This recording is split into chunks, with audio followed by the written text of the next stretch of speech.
বুধবারের হারে আইপিএল থেকে ছিটকে গেল চেন্নাই সুপার কিংস। আসুন দেখি কী বলছে পয়েন্ট তালিকা। বুধবার পাঞ্জাব কিংসের কাছে হেরেই পরেই আইপিএলের প্লে-অফের দৌড় থেকে ছিটকে গিয়েছে চেন্নাই সুপার কিংস। বাকি সব ম্যাচ জিতলেও তাদের প্লে-অফে পৌঁছানো হবে না। শুধু তাই নয়, চেন্নাই দাঁড়িয়ে রয়েছে আরও একটি লজ্জার নজিরের সামনে। আইপিএলের ইতিহাসে প্রথমবার পয়েন্ট তালিকায় সবার নিচে শেষ করতে পেরেছে তারা। লিগ পর্বে চেন্নাইয়ের আরও 4টি ম্যাচ বাকি, সেখান থেকে সর্বোচ্চ 8 পয়েন্ট পেলে চেন্নাই পৌঁছাবে 12তে। তাতেও প্লে-অফের রাস্তা খুলবে না। বেঙ্গালুরু এবং পাঞ্জাব ইতিমধ্যেই 12-র বেশি পয়েন্ট পেয়েছে, ফলে এই দুটি দলকে আর পেরোতে পারবে না চেন্নাই। এখনকার পয়েন্ট তালিকা অনুযায়ী মুম্বাই, গুজরাট এবং দিল্লির 12 পয়েন্ট করে রয়েছে।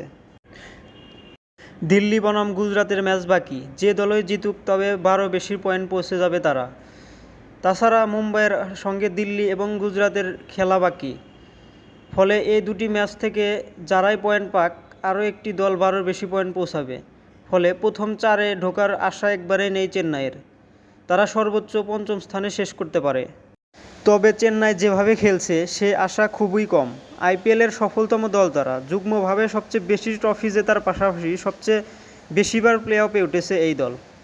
আইপিএলের ইতিহাসে আগে কখনো সবচেয়ে নিচে শেষ করেনি, কিন্তু এবার সেই লজ্জার সামনে দাঁড়িয়ে রয়েছে তারা।